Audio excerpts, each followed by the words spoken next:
welcome dear students. This is Taimur Ali, and in this video, we will discuss the remaining exercise of unit number 2, rational numbers, exercise 2.4. And in this exercise, we are going to discuss all these properties: commutative property with respect to addition, commutative property with respect to multiplication, associative property with respect to addition, and associative property with respect to multiplication, distribute। अच्छा जी, इन एक एक property को हम discuss करेंगे। Commutative property with respect to addition A plus B is equal to B plus A. लेकिन अब rational numbers हैं, fraction form में हैं, तो वहाँ भी हमारे पास ऐसे ही कम्यूटेटिव प्रॉपर्टी वेरीफाई होगी कि ए डिवाइड बाय बी या A divide by C plus B divide by D is equal to B divide by D plus A divide by C. मतलब अगर हम ए प्लस बी करेंगे तो उसका आंसर इक्वल होगा और होना चाहिए बी प्लस ए के आंसर के। मतलब लेफ़्ट हैंड साइड और राइट हैंड साइड इसमें इक्वल होगी, तो कम्यूटेटिव वेरीफाई हो जाएगी। फिर कम्यूटेटिव प्रॉपर्टी मल्टीप्लिकेशन के केस में A multiply B is equal to B multiply A. मतलब ए बी से जो रिज़ल्ट आएगा वो बी और ए के मल्टीप्लाई करने से भी वही रिज़ल्ट आएगा। इसी तरीके से associative property with respect to addition, A plus B plus C is equal to A plus B plus C. लेकिन अगर आप ब्रैकेट बी और सी के दरमियान पहले लगाते हैं तो इक्वल के बाद आप ए और बी के दरमियान ब्रैकेट लगाएंगे, और अगर आप ए और बी के दरमियान पहले ब्रैकेट लगाते हैं तो फिर इक्वल के बाद बी और सी के दरमियान ब्रैकेट लगाएंगे। मींस कि तीन आपके पास एसोसिएटिव प्रॉपर्टी में तीन वैल्यूज़ होंगी या तीन फ्रैक्शंस होंगी, जिसमें से कि पहले दो को आपने सॉल्व करना है ब्रैकेट लगाकर, और फिर जो तीसरी होगी उसके साथ आपने उसको ऐड करना है। इक्वल के बाद भी इसी तरीके से आपने जैसे पहले किया, वो अब इधर दूसरी दो वैल्यूज़ के दरमियान आपने ब्रैकेट लगानी होगी, उन्हें सॉल्व करना होगा, और फिर तीसरी वैल्यू के साथ उन्हें प्लस करना होगा। और एडिशन, तो डिस्ट्रीब्यूटिव प्रॉपर्टी ऑफ मल्टीप्लिकेशन और एडिशन का आपके पास उसी तरीके से होगी, लेकिन और के दो ब्रैकेट्स के दरमियान जो है तो अब प्लस का साइन आएगा। अब इसको एक्सरसाइज को सॉल्व करते हैं one by one. Name the property use in each of the following and also verify them. अब एक एक प्रॉपर्टी को हमने वेरीफाई भी करना है और उन्हें आइडेंटिफाई भी करना है कि कौन सी प्रॉपर्टी है। तो 1/4 + 5 के साथ नीचे फ्रैक्शन फॉर्म में कुछ भी नहीं है, तो हम इसको फ्रैक्शन फॉर्म बनाएंगे तो नीचे डिनोमिनेटर में 1 लिख देंगे, तो 5/1। तो 1/4 + 5/1 इज़ इक्वल टू 5/1 + 1/4। तो ये कम्यूटेटिव प्रॉपर्टी है विद रिस्पेक्ट टू एडिशन, तो ये हमारे पास आइडेंटिफाई हो गई। अब इसे वेरीफाई करेंगे उसी तरीके से क्रॉस मल्टीप्लाई करके लेफ्ट हैंड साइड और राइट हैंड साइड हमने प्रूव कर दी, जो कि आ गई 21/4 इज़ इक्वल टू 21/4। इसी तरीके से पार्ट 3 में भी आपके पास कम्यूटेटिव प्रॉपर्टी है with respect to multiplication, identify हो गई। फिर उसके बाद वेरिफिकेशन, और वेरिफिकेशन में भी आपके पास जब आपने सॉल्व किया लेफ़्ट हैंड साइड को तो उसका आंसर राइट हैंड साइड के आंसर के इक्वल आ गया, 6/21, हैंस वेरीफाइड। इसी तरीके से फिर उसके बाद हमारे पास part 2, associative property with respect to addition. तो associative property with respect to addition means कि A plus B plus C is equal to A plus B plus C. तो अब ये एसोसिएटिव प्रॉपर्टी है, तीन वैल्यूज इसमें इन्वॉल्व हैं, और साइन जो है तो प्लस का है। तो associative property with respect to addition है। लेफ़्ट हैंड साइड को हमने पहले वेरीफाई किया, उसका आंसर 11/20 आया, और इसके बाद राइट हैंड साइड को हमने जब वेरीफाई किया तो उसका आंसर भी 11/20 आया, तो हैंस वेरीफाइड। उसके बाद पार्ट 5 देखें तो वो भी हमारे पास 1/3 × 2 × 3/8 इज़ इक्वल टू 1/3 × 2 × 3/8। तो ये अब हमारे पास ये भी, इसमें भी तीन वैल्यूज़ इन्वॉल्व हैं, तो ये associative property with respect to, अब यहाँ पर साइन मल्टीप्लाई का है तो इसलिए मल्टीप्लिकेशन। अब इसमें भी हमने लेफ़्ट हैंड साइड को लिया, वेरीफाई किया, उसका आंसर 1/4 आया, और फिर राइट हैंड साइड को लिया तो उसका आंसर भी 1/4 आया, तो हैंस वेरीफाइड। इसके बाद फिर पार्ट 4 है। पार्ट 4 में हमारे पास तीन वैल्यूज़ हैं, लेकिन वो एक वैल्यू जो है तो दो दो वैल्यूज़ डिस्ट्रीब्यूट हुई हैं। तो 2/7 × 4/5 - 3/7 इज़ इक्वल टू 2/7 इंटू 4/5 और -2/7 इंटू 3/7। तो जब हमने लेफ़्ट हैंड साइड लिया उसके आंसर हमारे पास आ गया 26/2 45। और जब हमने राइट हैंड साइड ली तो उससे भी आंसर हमारे पास 26/2 45 आ गया, तो हैंस वेरीफाइड। इसके बाद नेक्स्ट पार्ट हमारे पास, लास्ट पार्ट देखें, वो हमारे पास डिस्ट्रीब्यूटिव प्रॉपर्टी है विद रिस्पेक्ट टू मल्टीप्लिकेशन और एडिशन। ठीक है, तो वो भी हमारे पास लेफ़्ट हैंड साइड जब आपने ली तो उसका आंसर आया 33/80। और इसी तरीके से जब राइट हैंड साइड ली तो उसका आंसर भी आया 33/80। उसके बाद क्वेश्चन नंबर 2 हमारे पास, फाइंड ईच सम और difference right in simplest form. तो इसमें हमने सम एंड डिफरेंस फाइंड करना है। मींस कि अगर प्लस हो रही है तो प्लस करें और अगर माइनस हो रही है तो डिफरेंस करें। तो x + 4x divide by 8, why because denominators are same, तो वी कैन ऐड न्यूमरेटर्स। तो 1x + 4x, और x और x आप इसमें लाइक टर्म्स हैं, वेरिएबल सेम है, पावर भी सेम है, तो इनके कोफिशिएंट ऐड हो सकते हैं। तो 1x + 4x 5x divide by 8। इस तरीके से पार्ट 2 देखें तो पार्ट 2 हमारे पास पहले मिक्स रेशो में है, तो मिक्स रेशो को हम कन्वर्ट कर देंगे फ्रैक्शन में। तो माइनस वाई को हमने कॉमन ले लिया, तो जब माइनस वाई दोनों में है, दोनों हमारे पास जो टर्म्स हैं उसमें माइनस वाई कॉमन है, तो माइनस वाई को हमने कॉमन ले दिया और 2 होल 1/6 प्लस 8 होल 5/6 हमारे पास आंसर आ गया। अब यहाँ पर जब माइनस वाई को हमने कॉमन लिया तो हमारे पास साइन ऑपोजिट हो जाएंगे, तो वो साइन हो जाएगा माइनस। ठीक है, प्लस की बजाय माइनस। यहाँ पर भी स्टूडेंट ने इधर भी इसको माइनस लिखना चाहिए था, लेकिन इधर इन्होंने नहीं लिखा। तो फिर उसके बाद हमने इसको जब कन्वर्ट किया, 6 2 ज़ा 12 + 1 डिवाइड बाई 6 माइनस, और फिर 6 8 ज़ा 48 + 5 53 डिवाइड बाई 6। तो 6 2 ज़ा 12 + 1 13 divide by 6 and minus 53 divide by 6, denominator same, तो इन दोनों को हम प्लस माइनस कर सकते हैं। 53 - 13 से आ जाएगा 40 जी। 53 - 13 नहीं, बल्कि इन्होंने ये भी गलत किया हुआ है। 13 - 43 से आ जाएगा -40, -40 डिवाइड बाई 6,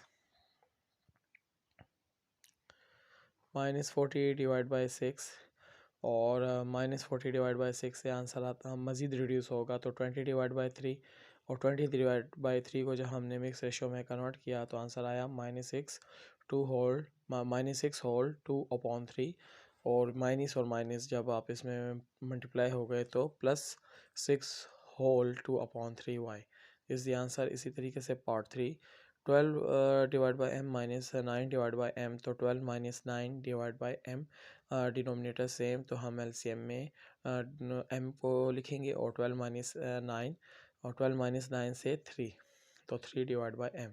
ये हमारे पास 2.4 कंप्लीट हो गई। उसके बाद हमारे पास लास्ट एक्सरसाइज है 2.5। उसमें हमने कंपैरिजन करना है। दो रेशनल नंबर हमारे पास, दो या दो से ज़्यादा रेशनल नंबर्स गिवन होंगे और उनका हमने कंपैरिजन करना है। कंपैरिजन मींस मुआवजा करना है, कौन बड़ा है कौन छोटा है, और अगर इक्वल हैं तो कैसे हैं। ये सारी चीज़ें हमने इस 2.5 में करनी है, और जो साइन जो यूज़ होंगे वो ये साइन यूज़ होंगे। तो अगर आप इस तरह का साइन देखें तो ये साइन यूज़ होगा ग्रेटर के लिए। इस साइन के लेफ़्ट साइड पर ग्रेटर वैल्यू लिखी जाएगी और राइट साइड पर लेस वैल्यू लिखी जाएगी। इस साइन के जो लेफ़्ट साइड है उसके ऊपर लेस वैल्यू लिखी जाएगी और राइट साइड पर ग्रेटर लिखी जाएगी, और इक्वल का साइन तो आप जानती हैं। ठीक है, फिर रूल्स क्या हैं कि हम दो रैशनल नंबर्स को कब कंपैरिजन कर सकते हैं, उनका कंपैरिजन कब कर सकते हैं और कब उनको कंपेयर कर सकते हैं। तो रूल ये है कि अगर वो डिनोमिनेटर सेम नहीं है दोनों रैशनल नंबर्स के, तो by taking LCM make the denominators of both the rational number same. तो अगर सेम नहीं है तो उनके जो डिनोमिनेटर्स हैं उन्हें सेम करेंगे, और सेम करने के लिए एलसीएम मेथड है, इसके अलावा और भी हैं।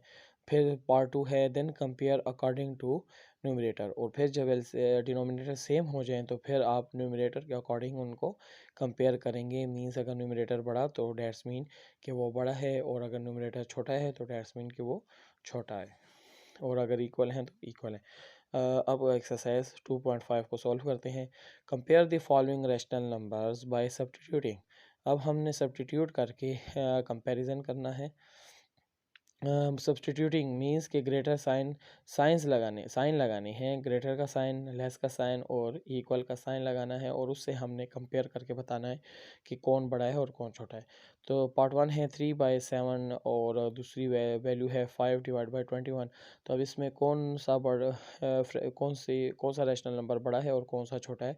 तो अब यहाँ देखें तो डिनोमिनेटर सेम नहीं है, तो डिनोमिनेटर को सेम लाने के लिए हमें डिनोमिनेटर को सेम करना पड़ेगा बाय टेकिंग एलसीएम। तो जब एलसीएम लेंगे या फिर अगर आप देखें तो ये 7 is a prime number, 21 is not a prime number, लेकिन 7 के टेबल में 21 आता है। 7 1 7 एंड 7 3 21।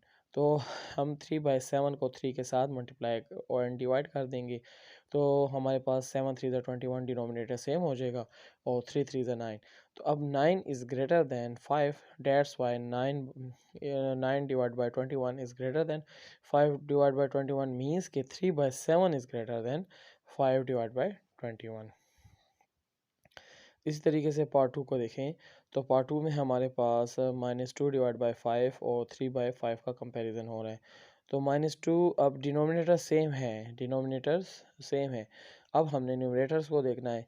तो -2 अब इधर -3 है, ठीक है, इन्होंने +3 लिखा है लेकिन -3 है। तो -2 और -3 में बड़ा कौन है, तो -2 is greater than -2 is greater than -3, लेकिन अगर +3 है तो फिर -2 इज़ लेस देन +3।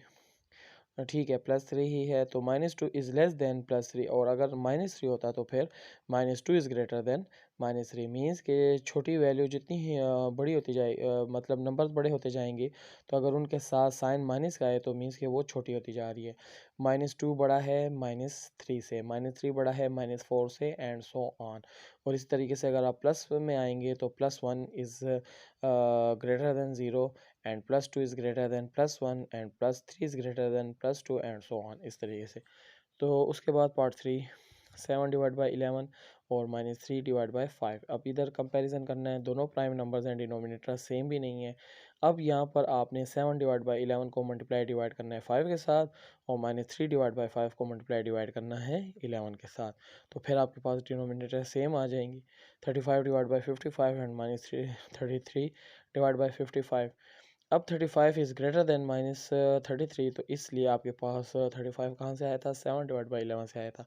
तो मीन्स कि 7 divide by 11 is greater than -3 divide by 5। उस तरीके से पार्ट 4 देखें, 5 divide by 6 and 10 divide by 12। तो अब हमने 2 के साथ मल्टीप्लाई डिवाइड करना है 5/6 को डिनोमिनेटर सेम लाने के लिए। तो 5 2 10 एंड 6 2 12। डिनोमिनेटर सेम आ गए लेकिन न्यूमरेटर भी चेंज हो गया, 5 से अब 10 हो गया। तो 10 divide by 12, 10 and 10 are equal, so that's why 5 divided by 6 is equal to 10 divided by 12। तो ये है हमारा पार्ट 5। उसके बाद पार्ट 5 है 6 डिवाइड बाई 7 और 8 डिवाइड बाई 15 का कंपैरिजन हो रहा है।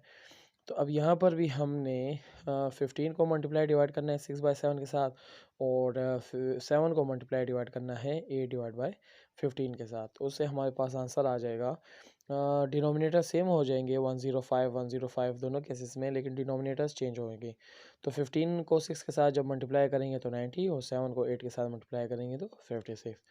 तो अब 90 is greater than 56, that's why 6 divide by 7 is greater than 8 divide by 15। उसके बाद क्वेश्चन नंबर 2 में आपसे कहा जा रहा है, arrange the following rational numbers in descending order. Descending order means के उल्टी गिनती, मतलब बड़ी वैल्यू से छोटी वैल्यू आपने उसको अरेंज करना है, लेकिन रैशनल नंबर्स है तो रैशनल नंबर्स को अरेंज करना है। तो मींस कि आपको पहले पता होना चाहिए कि कौन सा रैशनल नंबर बड़ा है और कौन सा छोटा है, फिर उसके बाद आप ये फैसला कर सकेंगे कैसे आपने अरेंज करना है। लेकिन डिसेंडिंग ऑर्डर का मतलब बड़े से छोटे की जानिब आपने लिखना है, अरेंज करना है, और असेंडिंग ऑर्डर छोटे से बड़े की जानिब लिखना है, लेकिन उसके लिए आपको पता होना चाहिए कि रैशनल नंबर इसमें से कौन सा बड़ा है और कौन सा छोटा है। अब ये जो हमें गिवन है 4 वैल्यूज़, 4 रैशनल नंबर्स, तो कुछ मिक्स रेशियो में है और कुछ फ्रैक्शन में है। और माइनस में अब हमें यहाँ नहीं पता कि कौन बड़ा है और कौन छोटा है, तो हम इसको सबसे पहले तो मिक्स रेशो को कन्वर्ट कर देंगे फ्रैक्शन में। तो जब हमने कन्वर्ट किया तो 3 1 3 3 प्लस 1 4 डिवाइड बाई 3 3 बाई 5 और 6 5 30 30 plus 7 37 divide by 6 and 5 4 20 20 plus 2 22 divide by 5। तो ये हमारे पास फ्रैक्शन में कन्वर्ट हो गया, लेकिन अभी भी इनके डिनोमिनेटर सेम नहीं है। तो अभी भी हम नहीं बता सकते कि which one is greater and which one is smaller. तो that's why we should have to take LCM. जब हमने एलसीएम लिया 3 5 6 और 5 का, तो हमारे पास आंसर आया 3 1 3 3 5 एज इट इज़ लिख दिया, 5 3 के टेबल में नहीं आता। इस तरीके से 3 2 6 एंड 5 अगेन हमने लिख दिया, जो कि 3 के टेबल में नहीं आता। फिर उसके बाद 5 के टेबल में 5 अपने टेबल में आते हैं, तो 5 वन ज़ा 5 1 को एज इट इज़ लिख दिया एंड 5 वन ज़ा 5 और 2 को भी एज इट इज़ लिख दिया और 5 वन ज़ा 5 मीन्स कि सिर्फ इस एलसीएम से हमने इसके फैक्टर्स फाइंड किए। तो अब इसको रिवर्स आप मल्टीप्लाई करें, 1 2 ज़ा 2 2 वन ज़ा 2 2 वन ज़ा 2 एंड 2 5 ज़ा 10 10 3 ज़ा 30। अब हमारे पास वो नंबर आ गया 30। तो अब हमने एलसीएम सेम लाना है, मीन्स के 30। तो ये सारे फ्रैक्शन हमने दोबारा लिख दिए 1 के साथ मल्टीपल करके। अब इस 1 की जगह हमने कौन सा नंबर लिखना है, तो ये आपने 30 को डिवाइड कर देना है इस 3 के साथ। तो जब आप 30 को डिवाइड करेंगे 3 के साथ, तो आपके पास नंबर आ जाएगा 10, विच मीन्स कि आपने 10 के साथ मल्टीप्लाई डिवाइड करना है इसको। इसी तरीके से यहाँ पर फिर 30 को डिवाइड करना है आपने 5 के साथ, तो आपके पास नंबर आ जाएगा 6। तो 6 के साथ मल्टीप्लाई डिवाइड करना है 3/5 को। इस तरीके से यहाँ पर 6 30 डिवाइड बाई 6, तो आंसर आ जाएगा 5। तो यहाँ पर आपने 5 के साथ मल्टीप्लाई डिवाइड करना है और इधर आपने 30 डिवाइड बाई 5 करेंगे तो आंसर आ जाएगा 6। तो मीन्स कि आपने 6 के साथ मल्टीप्लाई डिवाइड करना है। तो जब आप डिवाइड करेंगे, मल्टीप्लाई डिवाइड करेंगे, तो डिनोमिनेटर आपके पास सेम आ जाएंगे। 10 3 ज़ा 30, 6 5 ज़ा 30, 5 6 ज़ा 30 एंड 6 5 ज़ा 30। डिनोमिनेटर सेम आ गए, अब न्यूमरेटर भी चेंज हो गए। 10 4 ज़ा 40, 6 3 ज़ा 18 एंड 5 और 37 को मल्टीप्लाई किया तो -185, साइन माइनस का था इसलिए, और 6 और 22 को मल्टीप्लाई करने से 132। तो जब हमने कर दिया, अब डिनोमिनेटर सेम आ गए, तो अब हम बता सकते हैं कि कौन सा बड़ा है और कौन सा छोटा है।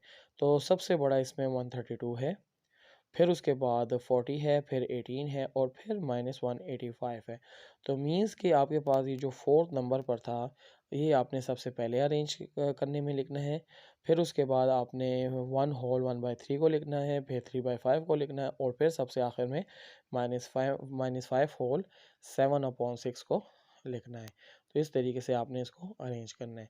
इसी तरीके से क्वेश्चन नंबर 3 भी इसी तरीके से है, लेकिन उसमें आपने असेंडिंग ऑर्डर में लिखना है, मीन छोटे से बड़े।